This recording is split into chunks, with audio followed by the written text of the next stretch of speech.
Estamos estudando o Pentateuco. Semana que vem é o fechamento, Deuteronômio. E eu tenho certeza que nós vamos terminar essa série de estudos conhecendo bem mais o Pentateuco. Principalmente eu, porque o palestrante é aquele que tem que rebuscar e pesquisar para ele poder passar para a igreja. O foco do livro de Gênesis é o capítulo 12. O centro do livro de Gênesis é a chamada de Abraão. O centro do livro de Êxodo também é o capítulo 12. A libertação do povo de Deus do cativeiro egípcio.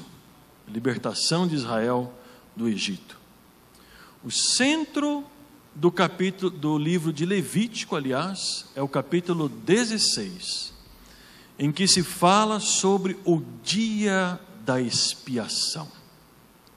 Falamos bastante a semana passada, creio que a maior parte do tempo ficou falando sobre justificação, sobre a expiação, as implicações da expiação para a nossa vida cristã. Porque esse é o foco. O capítulo 16 é aquele dia em que os pecados de toda a nação eram perdoados e levados fora. E o centro do livro de Números é o capítulo 14. É aquele dia D. É aquela hora H. Em que depois de toda uma preparação, de todo um investimento divino, foi investindo, foi preparando, foi encaminhando, foi conduzindo, chega no capítulo 14, Deus diz para o povo: é agora, confiem, entra que eu estou abrindo a porta. E eles recuaram, não entraram. Então nós vamos concentrar a nossa atenção nessa questão da incredulidade. E eu tenho certeza que isso fala muito, não apenas esclarecendo o que aconteceu lá, como também esclarecendo o que tem acontecido em muitas vidas individuais e em muitas vidas eclesiásticas, em muitas igrejas que recuam e não têm conseguido avançar como poderiam.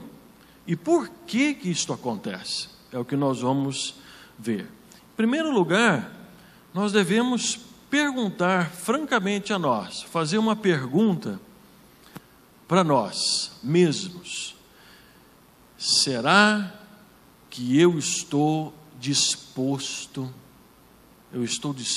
a passar o período do deserto? Veja, entre o Egito, que tinha, como eu falei, a casa dele já estava há 430 anos, né? Toda uma história construída lá. Tinha comida, tinha casa, tinha saneamento, tinha atendimentos vários. E do outro lado, Canaã.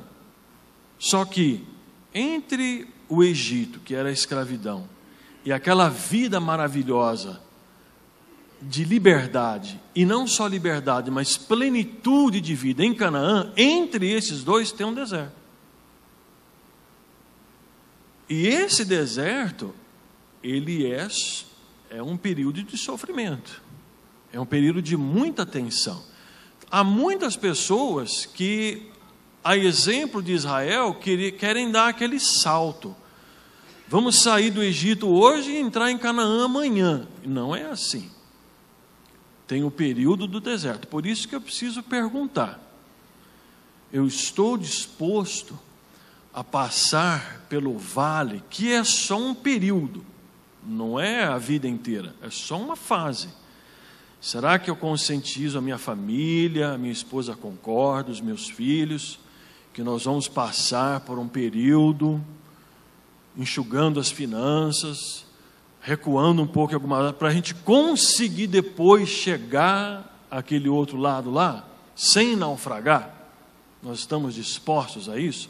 Ou a gente vai continuar a vida inteira do jeito que nós estamos?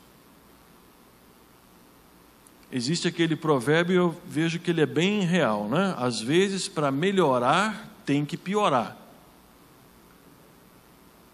Para melhorar, tem que piorar. Para você conseguir chegar em algo muito melhor, você tem que abrir mão daquilo que não é tão bom e passar por um período difícil, para então, lá adiante, você poder olhar para trás e dizer, realmente, como eu calculei, não ia ser fácil e tal, mas nós chegamos.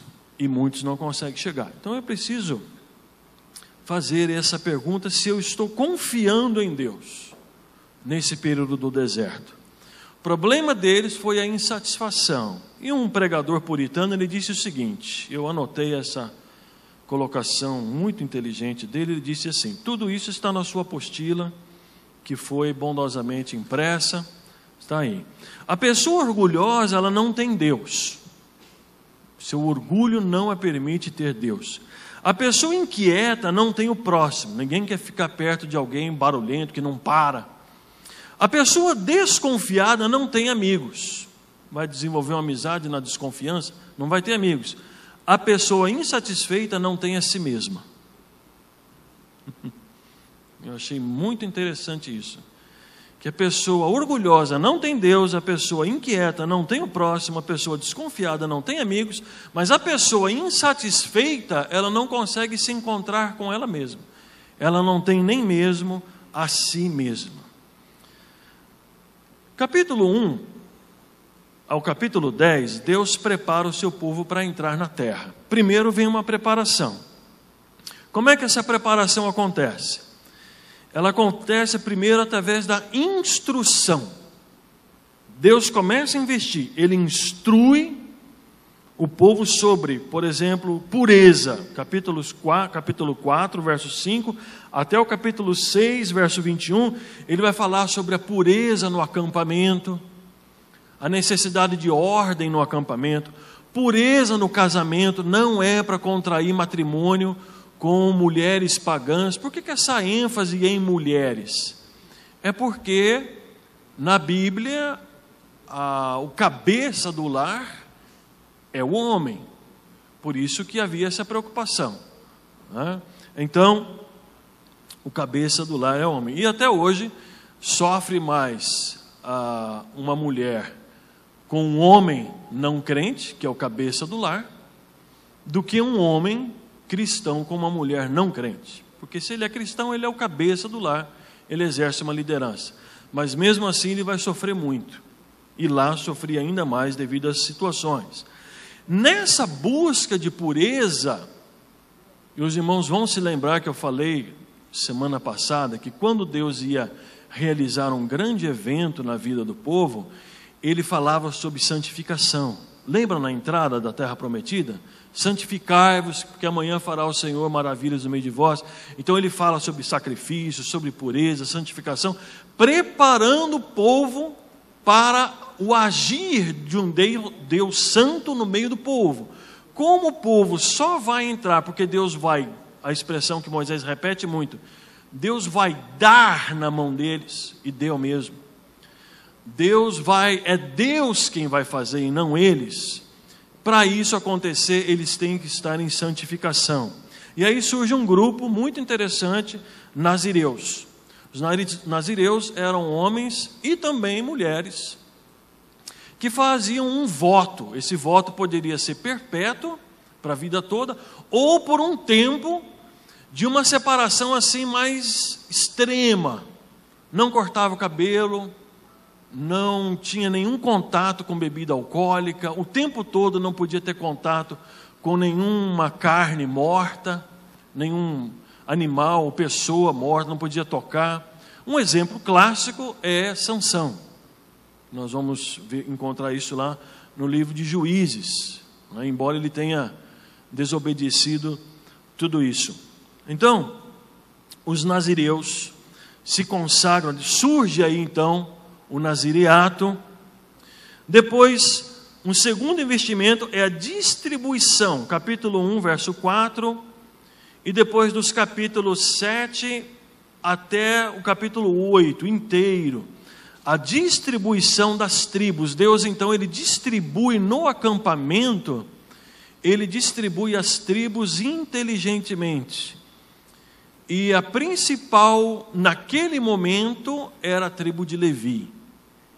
Então ele coloca a tribo de Levi, que era a tribo dos sacerdotes, em torno do tabernáculo, fazendo aí uma espécie de forte espiritual, para que todo o povo tivesse acesso ao tabernáculo, aos sacrifícios, os levitas morando ali, acampados em torno do tabernáculo.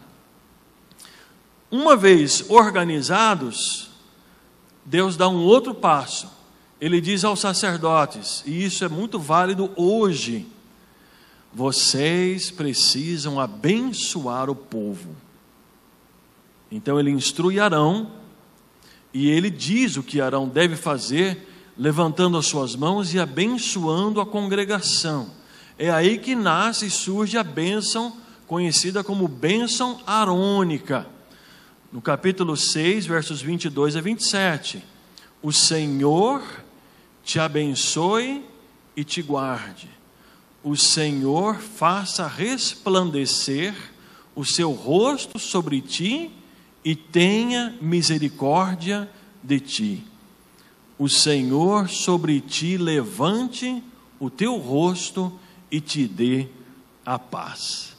Era uma bênção preparando o povo para entrar na terra, considerando os desafios que o povo estava indo enfrentar, e considerando hoje também que os pastores, cada um no rebanho que o Senhor lhe confiou, eles abençoam a congregação. Por isso que é muito importante, e os irmãos percebem que isso geralmente acontece no último ato do culto, quando o povo vai para casa, abençoado por aquele servo ou aquela serva que Deus colocou ali para abençoar aquele povo. Eu particularmente tenho convicção que os pastores, as pastoras precisam abençoar o povo que o Senhor colocou diante de si. E veja que a expressão aí não é o Senhor vos abençoe e vos guarde, falando no plural. Veja que ele está falando na segunda pessoa do singular. Tu, o Senhor te abençoe e te guarde. Por que isso? Simplesmente, isso vai se repetir muito em Deuteronômio, porque Deus queria que o seu povo percebesse que ele era um. O povo de Deus era como se fosse um indivíduo, um só. É por isso que quando Acã desobedeceu, todo o povo pagou. Todo o povo perdeu. Uma cidadezinha insignificante. Ai. Porque Acã escondeu a capa, aquela cunha e outras coisas mais. Então é tu, uma pessoa singular. E aí vem a celebração. Continua a preparação, rememorando, trazendo bem vividamente a lembrança de cada um, aquele dia, aquela noite na qual Deus decididamente arrancou o seu povo dos laços ou das cadeias do Egito. Quando o anjo da morte passou, e a Páscoa significa, em inglês é interessante a palavra que eles usam para Páscoa, né? Passover. Pass over, passar por cima. Deus passou por cima por causa do sangue do cordeiro. Toda casa que tinha o sangue do cordeiro, o anjo não matou o primogênito, ele passou por cima. Aí vem o conceito de expiação. Então o povo, ele comemora a Páscoa, relembrando a libertação, relembrando porque eles estavam ali, relembrando que eles estavam para colher os frutos maiores de todo este processo desde que saíram do Egito, a razão social e espiritual pela qual eles estavam ali, celebram a Páscoa, capítulo 9, versos 1 a 14, Deus manifesta, depois dessa celebração, a sua presença na nuvem, capítulo 9, versos 15 a 23, aquela nuvem vem por cima do tabernáculo. Eu creio que foi assim uma visão, uma figura fantástica, maravilhosa da glória de Deus ali, por cima do tabernáculo, como um sinal da presença de Deus. Aquela nuvem, ela se levanta por cima do tabernáculo, indicando que era hora de sair do Sinai. O povo já estava ali no Sinai há um bom tempo, recebendo todas as leis de Levítico. Eles estavam, e agora eles estão se levantando para partir. É nesse capítulo 10 que eles começam a sair do Sinai. Toca a trombeta. Capítulo 10, toca a trombeta, que é um sinal de marcha, um sinal de despertamento. É hora deste exército se levantar e começar a marchar. O Senhor preparou eles ali, naquele momento, e Ele nos prepara também a nós. Amém? Você tem percebido Deus preparando o seu coração para grandes coisas? Você tem conseguido perceber Deus agindo na igreja, Deus se movendo no meio da igreja para grandes obras? Você tem percebido isso? Amém? Nós temos percebido. Você crê que Deus está para nos conduzir a maiores conquistas, ou já está bom até onde nós chegamos? Tem mais coisa para vir, amém? Tanto na sua vida Deus quer fazer mais, e na nossa vida como igreja Deus quer fazer mais, mas nós precisamos ver isso e crer nisso, e eu creio que nós estamos nessa direção. Não obstante todo esse investimento, toda essa preparação, dos capítulos 11 até o capítulo 16, o povo não entrou. O povo recuou e ele não entrou. Falta de confiança é a tragédia do livro de Números. Falta de confiança em Deus é a tragédia, a catástrofe do livro de Números. Que isso é chamado de incredulidade. Agora eu gostaria de chamar a sua atenção, porque a gente fala assim, o povo não entrou por causa da incredulidade. Então eu quero tentar, na minha leitura, na minha maneira de entender aqui o livro, diagnosticar com vocês o que aconteceu realmente. Por que apareceu essa incredulidade do povo não entrar e não se entregar ao poder de Deus, não acreditar no poder de Deus? Em primeiro lugar, o nascimento da incredulidade. Vamos tentar fazer uma biópsia aqui, vamos tentar fazer uma análise desde o nascimento dela até a materialização mesmo da incredulidade. Como é que ela nasce? Capítulo 11, verso 1. E o povo murmurou. Incredulidade nasce aí. Começa na murmuração. Não está bom. Um negócio aqui não está legal. Não é assim. Isso aqui não está bom. Aquilo ali também não está bom. Isso aqui precisa... Não devia ser assim. E Deus... Não estou gostando do que está acontecendo. Deus devia ter feito diferente. Colocaram na balança, começaram a colocar na balança só coisas negativas. Ora, aonde eles estavam? No deserto. E o que se espera de um... É por isso que eu falei. Será que nós estamos conscientes que a gente vai, e de vez em quando a gente entra num período de deserto? O que eu vou encontrar no deserto? Eu vou encontrar um banheiro muito bem higienizado. Eu vou encontrar uma água assim potável, uma pizza, O que eu vou encontrar lá? Então, não está bom. O peso da balança era só para coisas negativas, e Deus começou a se entristecer com esse tipo de comportamento. Eu creio que há uns 2 meses o tema mensal foi gratidão, não é isso? Gratidão, irmãos, como isso alegra o coração de Deus, e esse é o nosso propósito, alegrar o coração de Deus. É um ato de fé, a gratidão. Mas ali o inverso, a murmuração. Só pesam as dificuldades. Não está acontecendo nada de bom, só de ruim. Começou aí. Aí é o nascimento. Ninguém está fazendo afirmação nenhuma por enquanto. Há uma insatisfação. Há uma murmuração. Ninguém está fazendo nenhuma declaração, chegando a nenhuma conclusão. É só um ai, ai, ai aqui, outro ai, ai, ai ali. Não está bom, o pessoal não sorri, o pessoal não celebra. Não há aquela coisa pesada na caminhada. Começa assim. Segundo passo da incredulidade é o que eu denominei aqui de alimento da incredulidade. Do que ela se alimenta? Comparações. Aí um passo mais profundo aí. Comparações. Capítulo 11, versículos 2 até o 35, o povo começa a comparar.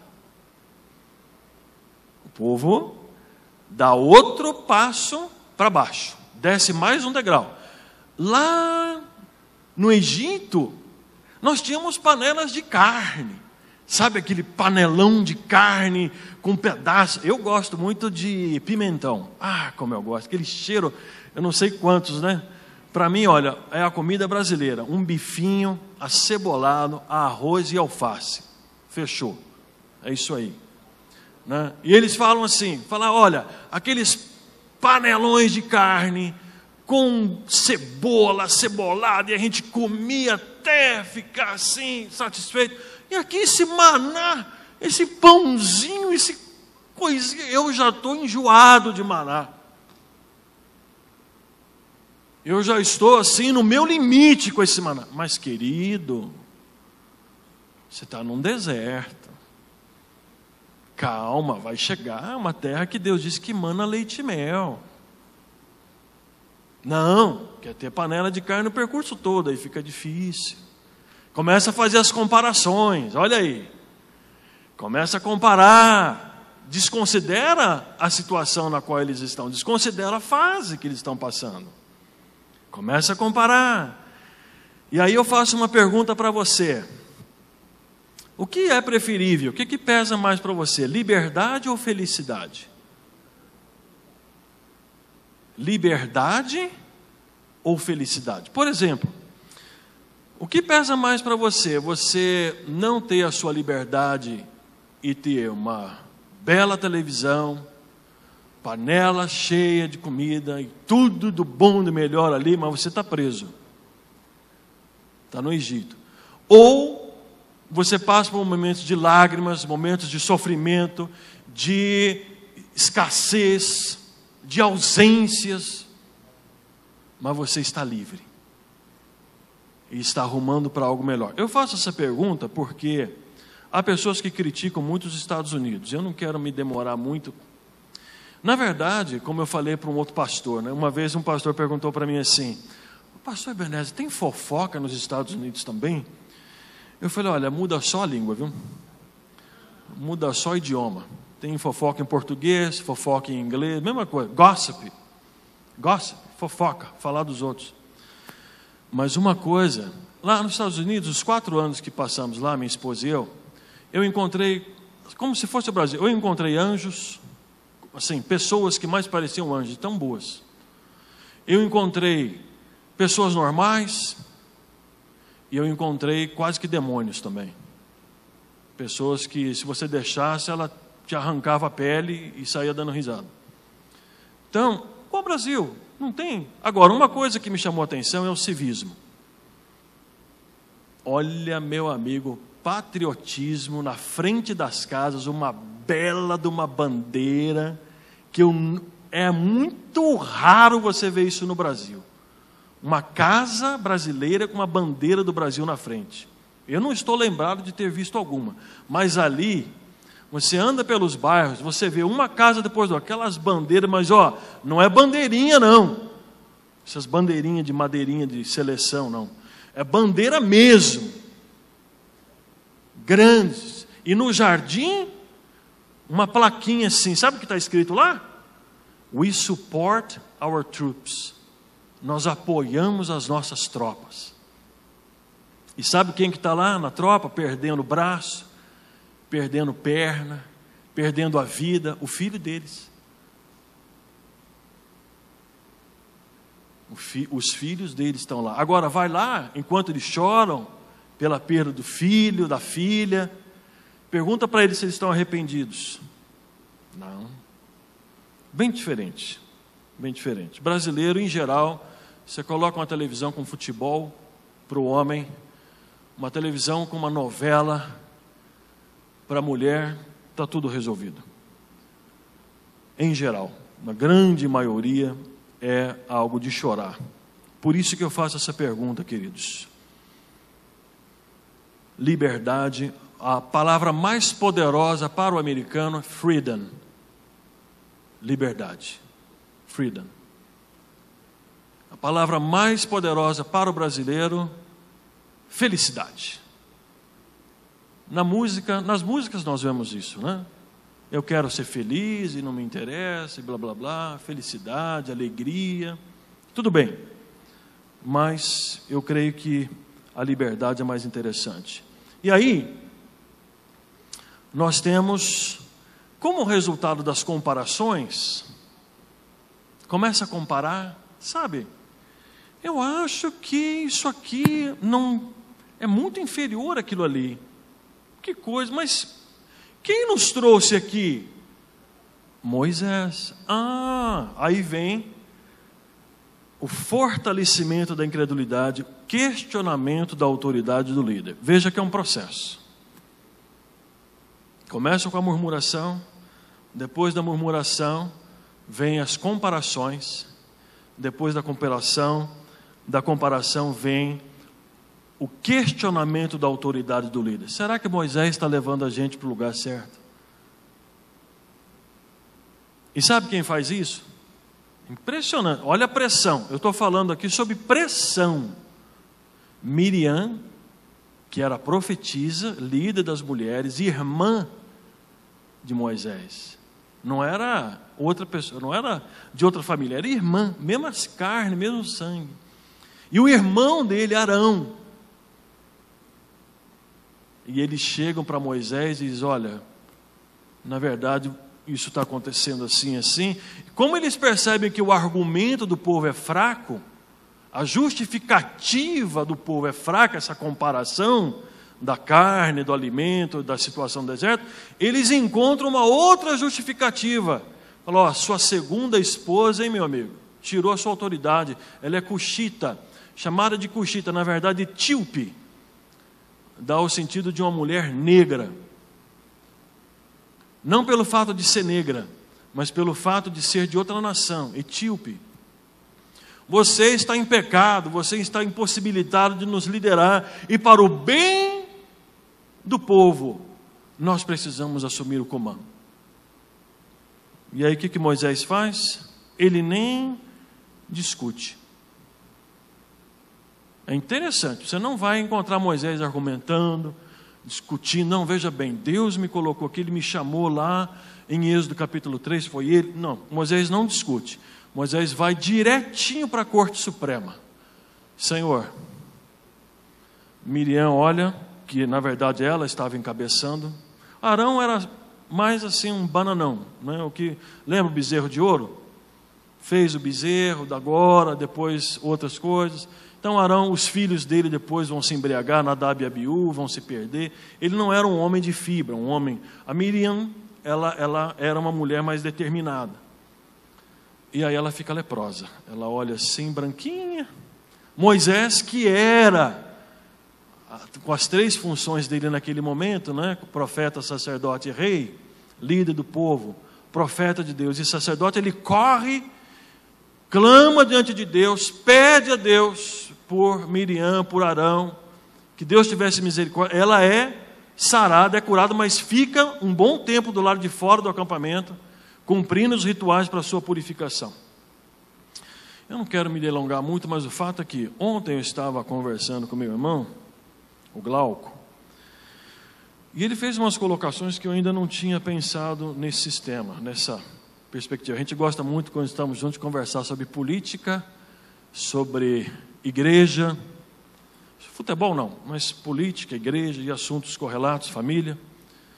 E ele me chamou a atenção para esse aspecto, que ultimamente nós temos visto, e eu não tinha pensado nisso ainda, de algumas pessoas bem conhecidas na mídia que têm colhido o que elas plantaram. E o Glauco até falou para mim, não é uma questão do juízo de Deus. Gálatas capítulo 6 fala, aquilo que o homem plantar, isso ele vai colher. Quando a gente fala alguma coisa sobre os servos de Deus, tem que tomar muito cuidado, porque isso pode voltar para nós, porque o servo de Deus e a serva de Deus, eles têm uma investidura e uma unção especial de Deus, e é muito perigoso. E eu vou até lhe dizer mais, mesmo quando o servo de Deus e a serva de Deus comete algum erro, porque a questão de erro é uma questão humana, erro às vezes doutrinário, um erro comportamental, ético, mas continua sendo servo de Deus, ungido para isso, devemos tomar muito cuidado com as nossas palavras, para não sermos também objetos da ira de Deus e colhermos aquilo que estamos plantando. Essas duas pessoas, uma falou contra um apóstolo, e teve uma morte terrível.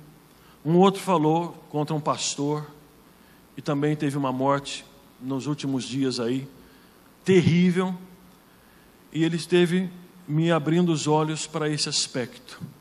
Me lembrou também de Davi, quando estava diante de Saul, que era um homem reprovável, que queria matá-lo, ele podia até alegar legítima defesa, mas Davi disse, eu não estenderia a minha mão contra o ungido do Senhor. Impressionante a convicção. E Davi, hein? Saul ali dormindo, cansado, de tanto procuraram para matá-lo. Ele pegou a capa de Saul, depois mostrou para ele, ó, se eu não fosse homem de Deus, podia ter matado você. Eu não quero o seu mal. Mas alguém falou com Davi, por que você estava ali com a faca, com o queijo, com a mortadela, com tudo na mão? Por que você não executou? Ele está querendo te matar. É ungido do Senhor. Eu não vou estender a minha mão contra o ungido do Senhor. Muito importante isso.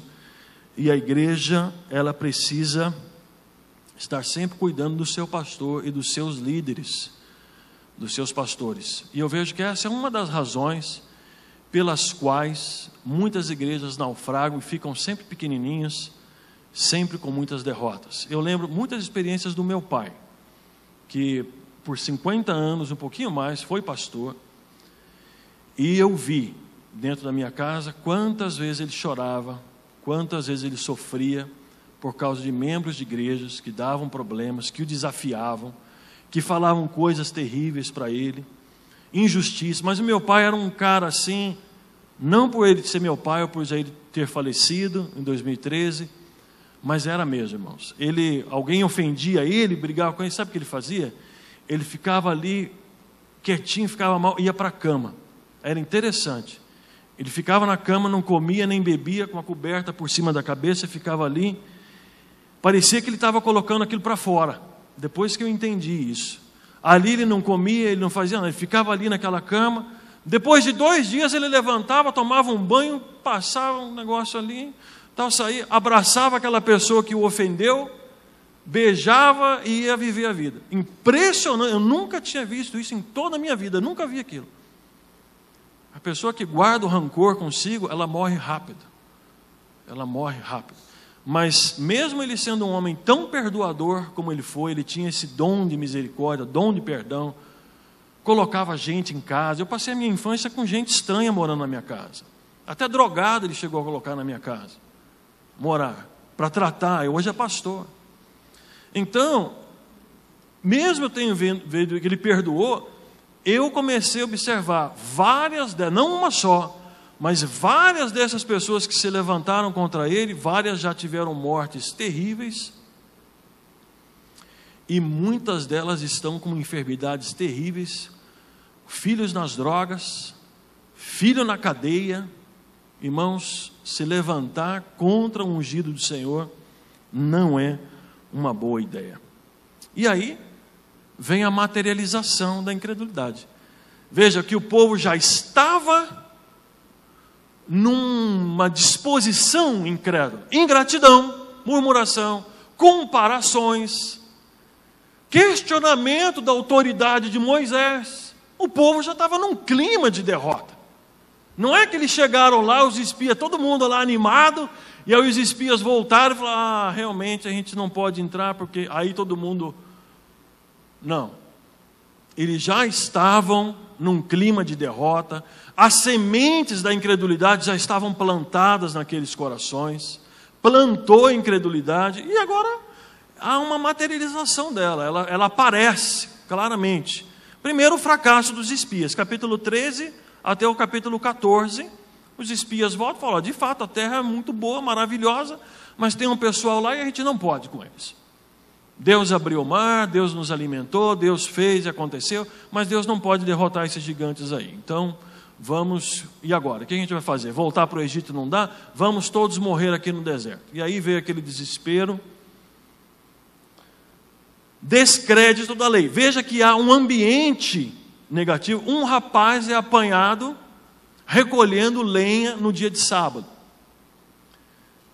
Ora, é claro que ele sabia do rigor da lei. É óbvio que aquele rapaz que foi apedrejado, e Deus ordenou que assim fosse, que foi executado no apedrejamento, é claro que ele sabia. Só que é o seguinte, já tinha toda uma lassidão, já estava assim, a coisa já estava relaxada, já estava, não tinha... Sabe quando as pessoas começam a questionar, falar: será que está valendo mesmo essa lei aí? Será que ainda está? Acho que não, cada um pode fazer o que quiser, porque a coisa aqui já está tão desandada. Pode, você quer trabalhar no sábado? Pode trabalhar, isso aqui já está. E aí começa a virar bagunça. E aí, pronto, nasce a rebelião declarada mesmo. Aí, com Coré, Datã e Abirão. Coré da tribo de Levi. E Coré tem uma excelente ideia. Ele fala: olha, eu sou da tribo de Levi e eu entendo que eu preciso ser sumo sacerdote. Arão já está velho, já está quase morrendo. Eu quero sumo sacerdócio, sou da tribo de Levi. Nós estamos nessa situação por causa de Moisés e Arão. Eles precisam ser substituídos, já estão muito velhos. E aí ele se une com 2 descendentes de Rúben, filho mais velho de José, que era poder político.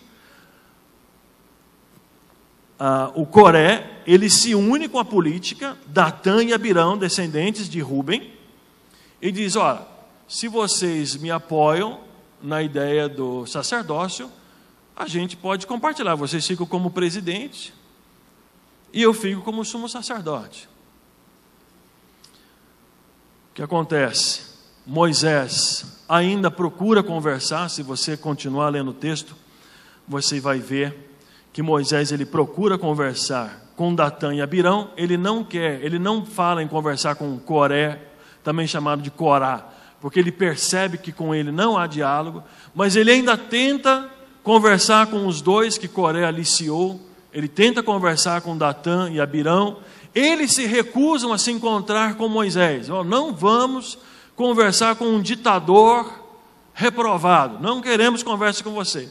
Então Moisés falou: bom, então está na hora de um show inovador. Falou: Deus vai fazer uma coisa diferente. E aí tem uma abertura maravilhosa, a terra se abre, e o quarteto fantástico, né? Coré, Datã, Abirão, On, também da tribo de Rúben, com as suas famílias, são engolidos, totalmente engolidos ali pela terra. Elas engolem a família toda. Eles conseguiram convencer, veja só, 250 líderes do povo de Deus, porque Coré dizia que todos deveriam ser sacerdotes. Eles estavam já ungidos por Coré, por isso que eles pegam fogo, com as suas, com os seus candelabros ali, com as suas tochas, os seus incensários, aliás. 250 homens pegando fogo no meio do acampamento. O acampamento todo iluminado, todo mundo pegando fogo. 250 homens queimando ali, todo mundo queimando. No outro dia de manhã, como se não... Veja como o povo estava contaminado, irmãos. O povo estava contaminado. No outro dia de manhã, o povo acorda, olha todos aqueles corpos e diz para Moisés e Arão: vocês estão matando o povo de Deus. Chamaram aqueles dissidentes, chamaram aquele povo de Deus. Não demorou muito, mal eles estavam apontando o dedo para Arão e Moisés, já a nuvem de Deus já parou, eles olham assim e pronto. Arão já corre, desencadeia-se uma praga, que até hoje nós não sabemos o que seria essa praga. 14.700 pessoas mortas. Prejuízo. 14.700 mortos, capítulo 16, versos de 1 a 50. Só não morreu mais porque Arão correu e fez sacrifício por eles. Fez sacrifício de perdão para os pecados deles, e aí a praga cessou. Grande prejuízo no meio do povo de Deus. Mas Deus, Ele jamais desiste. Amém? Moisés está como que dizendo: vocês podem ter desistido de alcançar a terra, Deus não desistiu. É por isso que Paulo diz também em Romanos capítulo 5, verso 20: aonde abundou o pecado, superabundou a graça. E aí começa uma nova etapa, uma nova liderança, que na verdade não é nova, é uma reafirmação que Deus faz da liderança. Deus está dizendo assim: vocês querem concorrer ao cargo de sumo sacerdote? Tá bom. Então estão abertas as inscrições para o cargo de sumo sacerdote. Cada um dos líderes das tribos, cada um, tá? Arão já é um. Então das outras 11 tribos, cada um traga um cajado com o seu nome nesse cajado. E nós vamos recolher esses 12 cajados, inclusive o de Arão, e vamos colocar dentro do tabernáculo, encostado na Arca da Aliança. Amanhã cedo, o cajado que tiver florescido, o nome que estiver ali, é a pessoa que Deus confirmou, é a pessoa que Deus está escolhendo para o sumo sacerdócio. Isso acontece no capítulo 17. No outro dia, somente o cajado de Arão tinha flores, tinha até frutos, maduros no cajado dele. E os outros 11 ficaram com medo e disseram o seguinte: agora nós vamos morrer. Mas é bom que pense assim, para não morrer de fato, não é? Para acabar não morrendo de fato. Porque aqueles que acharam que iam acontecer, morreram. Devido ao fato que já tinha acontecido, tantas pessoas morrendo, eles falaram: agora é a nossa vez de morrer. Mas foi bom. É melhor o medo do que a audácia de fazer algumas coisas. Então, isso me ensina o quê? Uma liderança precisa ser frutífera. Amém? A liderança aprovada por Deus é uma liderança de fatos, de frutos. Jesus falou em João capítulo 15: eu vos escolhi, vos nomeei, vos designei para que vades e deis fruto, e o vosso fruto permaneça, a fim de que tudo quanto em meu nome pedidos ao Pai, Ele vô-lo conceda. Amém? Então, liderança de frutos. Aí é um aperfeiçoamento das leis. Deus, Ele renova as leis, Ele não cria outras leis, mas há um aperfeiçoamento, um esclarecimento. Capítulos 18 a 19, Deus diz que levitas e sacerdotes precisam trabalhar juntos, eles vão trabalhar juntos. As ofertas e primícias, lembra de primícias? Os primeiros frutos serão para os sacerdotes, os dízimos serão para os levitas. Disciplina, disciplina, sabedoria e força, capítulo 20 a 21. Moisés, porque o povo vai murmurar novamente, ele desobedece a Deus, ele pega, ao invés de ele falar a rocha, o que ele faz? Ele fere a rocha. Deus honra, veja bem, é interessante, Deus honra a autoridade dele, hein? Veja, até Deus respeita, hein? Até Deus, foi Ele que estabeleceu. Ele poderia dizer assim: porque você desobedeceu, eu não vou fazer. Não, Deus faz, só que depois Deus aperta a orelha dele. Você quis aparecer diante do povo, você não creu na minha palavra, então você vai receber uma punição. Por incrível que pareça, você não vai entrar na terra. Por causa disso, você e Arão não entrarão. Arão morreu, depois Moisés faleceu. É interessante que Deuteronômio termina dizendo que ele morreu enxergando muito bem, em plena saúde. Como alguém pode morrer em plena saúde, eu não sei. Eu creio que Deus falou: olha, agora vem. E ele morreu ali, o coração parou, o sepultou ali mesmo. Foi interessante o acontecido com ele.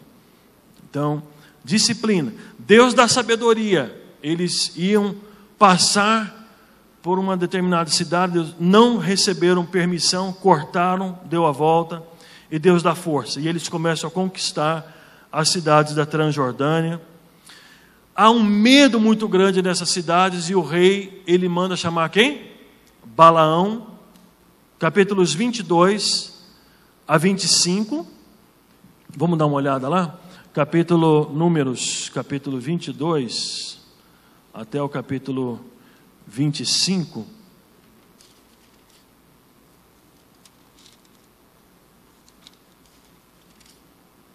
Balaque, o nome dele é Balaque. Ele manda chamar Balaão e ele diz: Balaão, esse povo que está vindo conquistar, passar por aqui, eles são muito fortes, são um povo abençoado. Eu quero que você amaldiçoe esse povo. Você sobe sobre a montanha, e quando você conseguir contemplar todo esse povo, você estende a sua mão e roga maldição sobre esse povo. O que acontecia? E eu vou lhe dar dinheiro, eu vou lhe dar tesouros para você fazer isso. Eu vou comprar os seus trabalhos, Balaão. E Balaão foi, ficou relutante no começo, acabou indo. Toda vez que Balaão abria a boca, o que ele fazia? Abençoava o povo de Deus. Sobre a igreja do Senhor não há maldição, amém, irmãos? Sobre a igreja do Senhor não haverá maldição nenhuma, não haverá maldição. Por fim, Balaque desistiu 3 vezes tentando fazer isso. Balaque finalmente desistiu, foi embora. Balaão também foi. Balaque levou os tesouros dele e depois Balaão perdeu a cabeça. Ele vai pagar com a sua própria vida essa atitude. Contagem dos homens de Israel, por isso que se chama números. Por que se chama números? Porque Deus está contando o exército para vencer, para entrar na terra. Um número muito expressivo só de soldados, 601.730 soldados. Bastante, hein? 601.730 soldados. E aí eles começam a um processo de conquista irreversível. Capítulos 32 até o capítulo 36. Capítulos 32 até o 36, eles começam a conquistar cada uma das cidades da Transjordânia. Às vezes nós pensamos assim pela história de Josué, do livro de Josué, nós pensamos que a conquista da terra prometida aconteceu da noite para o dia, né? Mas na verdade foi uma coisa muito paulatina, foi um processo de conquista. Quando ocorre aquela entrada lá a conquista de Canaã no sentido oficial, é uma coisa oficial, é uma declaração oficial, é tomar posse da principal cidade que era Jericó, naquela região, Jericó, quando eles atravessam o Jordão, mas o povo já estava nas cercanias, conquistando as cidades em volta. Por isso que quando os espias falam com Raabe, ela diz: olha, a notícia sobre vocês já se espalhou, Jericó estava toda fechada, diz o texto, todo mundo nem entrava nem saía, mas Deus foi lá e derrubou as muralhas, num processo. Eu vejo as nossas conquistas como sendo um processo, amém, irmãos? Nós vamos cercando, nós vamos avançando e Deus vai nos conduzindo. Tem que tomar muito cuidado com o processo reverso, que é a incredulidade. Começa devagarinho, com murmuração e tal. Tem que tomar muito cuidado. Mas Deus nos dá a vitória em nome de Jesus. Amém? Tem alguma pergunta que os irmãos queiram fazer?